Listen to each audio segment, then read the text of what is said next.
is well known amidst the observers of my being that I deeply desire love, or perhaps desired, given what has occurred of late. The rough beginning is on December 17th, 2025. I had gone to the student night at Cedar Crest Church, a place to meet those like-minded in the aspect of religion. It had been my intention to meet companions there, and, as expected, that is what happened. On this night of September, I decided to be more proactive in my search for those to free me from my isolation prison. I initially asked two girls if they read, hoping to introduce my writings, to no avail. After all, reading isn't the most common hobby, especially not prose poetry. I'm sure if I simply asked for them to read, they would, but that's an intrusive request in the dynamics of social interaction. The third I approached in their relative seclusion in the building did happen to read. Thus I asked more of their interests, a simple way to make someone interested in conversation and oblige a returning offer of my interest. In this return I provided my writings, particularly my dreams document.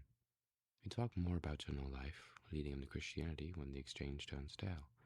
I then afterward had the chance to acquire her contact, so I requested it and succeeded. Perhaps this would be the first real friend I have, I thought. The night went on, leaving a simple goodbye before I dashed off to my car, as I do when offered long, straight, flat ground. From the moment of contact to my slumber that night, my epinephrine levels had been quite high, weakening my muscular control. Thought of a thought, as I like to call people I meet or even see, drove my mind the entire next day. I could hardly turn my attention to eat without her being in the back of my mind. This is the first time I had true, reasonable hope. The moments following when I shared my document that day were tense.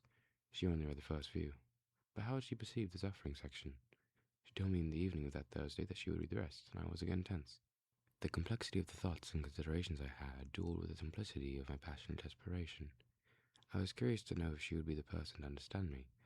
This itself had been done, perhaps, but she may be able to do something about it.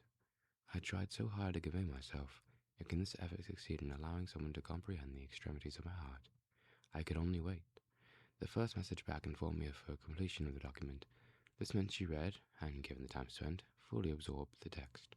The simple user interface icon of an oblong circle with a pointed tail and three brightness pulsating circles inside inflicted an unreasonable, except by correlation, amount of excited panic in me.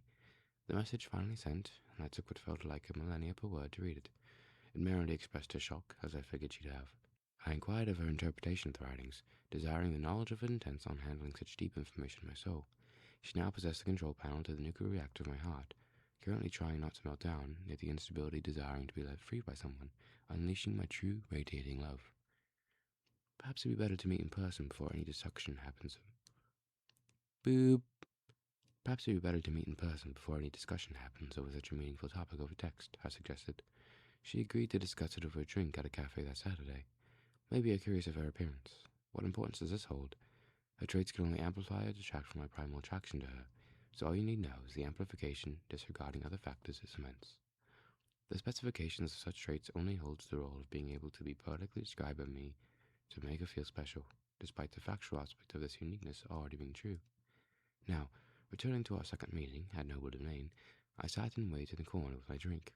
I came much earlier, as I expected someone of her type to be timely. And so it was. 10 minutes before our agreed rendezvous time, she came in the door. I listened to her order. It was a distinct one. Flavors atypical from ones often chosen in this location, and a unique combination. I do suppose art is the emulation of the characteristics of the artist. My amygdala closely examined her face to see the microfacial movements when she noticed me, though my prefrontal cortex could quite easily see the macro movements. When she surpassed the threshold of joy separating simple excitement to see a friend from genuine ecstasy of anticipation. She sat beside me, whether in her own desire to be close to me or her understanding of mine from my writings. Regardless, someone was close to me. Someone who, most likely, truly cared about me. I said I wasn't sure what would happen in a moment like this, but now I knew. Overwhelmingly so. My craving for a hug was clear in both the document and the moment which she saw. She knew the impact of a sudden hug could have as a planned one, and thus was patient, as was I, despite my eagerness for it. My emotions subsided as we spoke, limiting the extreme and violently fluctuating feelings I had then. Then suddenly, with no clear initiating cue, she hugged me. My eyelids and pupils opened. I had a jolt of cold and restriction in my veins, as my body was preparing me for danger. But I received a brief second of conscious thought amidst the panic, allowing me to recognize what was happening and control myself just then. I quickly formed a crushing grip around her torso and closed my eyes, her warmth emanating throughout my thermoreceptors like an essence of opioids. The dopamine and endorphins shot into receptors like the surge of arrows during the Battle of Thermopylae. This moment meant everything in the present, disregarding any future thought. I failed to consider her perspective during it, as my prefrontal cortex was entirely deactivated. This was until my grip weakened and it shifted from an intense urge to hold on to a comforting connection. I was able to think thoughts I never had in this moment. I had more oxytocin, serotonin, and endorphins than I ever had. I really couldn't consider her perspective at the time. The sensation of the hug took over any thought I had.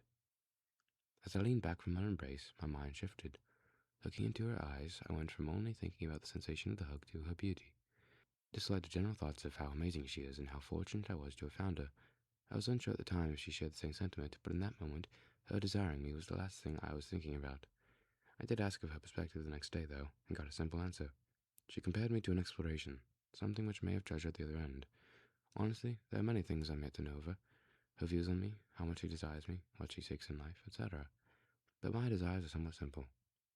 I need only one word to describe what I want.